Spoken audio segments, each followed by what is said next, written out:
Well, let's get more now on Sky News' exclusive report, which you will have seen earlier, about cabinet papers that suggest the Thatcher government tried to avoid taking responsibility for the contaminated blood scandal, which caused the deaths of more than 2,400 people here. With me, Baroness Lynne Featherstone. She lost her nephew, Nick Hirsch, in the scandal. Welcome to you, indeed. Can you tell us what happened in your family in the case of Nick? Well, he was infected with Hepatitis C, and he died of Hepatitis C. He was a haemophiliac. He was treated. He avoided HIV because he avoided the American blood treatment. And he died at the age of 35, leaving a 10-month-old baby. So why, you say he wasn't treated with this contaminated blood? He was contaminated with Hepatitis C, not with HIV. And it wasn't Some are contaminated with both. No, he kept on the English Factor VIII, so we know that it was the English treatment that infected my nephew. It's often just talked about as being the American imports, but actually there was infection in the English blood supply from Hepatitis C.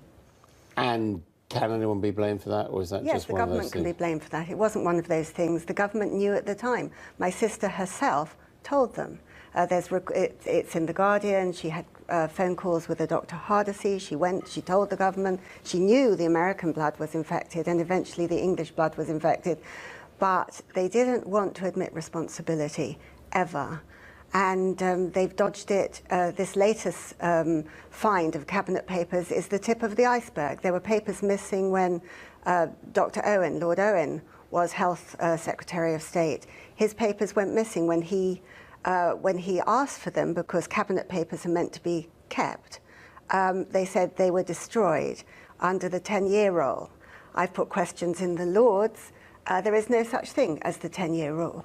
Everything you do at every stage has been obfuscation and a desire not to be held liable and presumably not to give the adequate recompense. But can I just finish that? But I think for a lot of the community, it's not just about the money. It's about truth and justice. They have been rebutted, lied to, pushed away for 40 years from the truth. And at last, Theresa May, for all that's going on around her, she at least has given the go-ahead to this inquiry, public inquiry. Just on the point of liability, and obviously it's not all about the money, but the government has made payments to the victims of this, hasn't it? Piecemeal. They've had to go literally begging to different organisations who have questioned them at every turn, turned some away, not adequate, haven't dealt with all the widows, haven't dealt with necessarily enough. You know, if you look at Scotland or Ireland, they have both been far more generous. And I was looking yesterday at the Haemophilia Society website. There's a story of a guy up there, a personal story, front page for anyone who wants to see. If you read what he has been through, the days and weeks of treatment and illness and pain his whole life, and think how small the recompense has been for literally losing what is your life because of what is termed the greatest scandal in the national health treatment ever. And if the government admitted liability, they would presumably be open to much bigger compensation claims.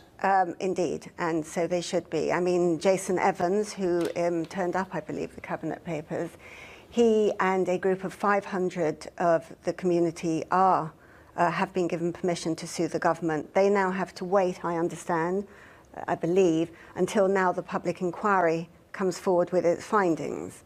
The public inquiry, there's a big deal around the public inquiry because a lot of the community do not want the Department of Health to have anything to do with it. They do not trust the Department of Health. As I understand it, the public inquiry is just notional at the moment. I mean, there isn't a chair, that we don't know how it's going to operate. Exactly, but what happened, because the community kicked up, it's a bit like Grenfell Tower. They didn't want the sort of examiner, judge and jury being the people who might be found responsible. So the same with the community, the haemophiliac community. They don't want the Department of Health to be in charge of the inquiry at all. But is there, I mean, who is Theresa May going to appoint, if you congratulate her? Well, they've done a consultation. Well, I wish she would get on with it. I'm simply saying that other prime ministers have ducked it. At least she's called and said there will be a public inquiry. She now has to appoint a judge-led inquiry, in my view, but others have a view that it could be a judge and a panel and advisors, because it is huge. I mean, this is 2,500 people who've died and 4,000 who are infected,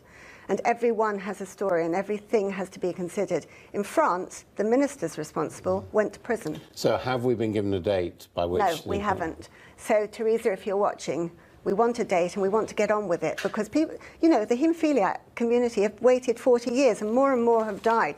And you got the feeling that they were actually waiting for so many to have died, they would never have to actually address this. But finally, after 40 years, hopefully with the public inquiry, there will be justice and people will learn the truth of what happened, which has been hidden, and there are more cover-ups. The Cabinet Papers today are not the only ones. Lynne Featherstone, thank you very much indeed.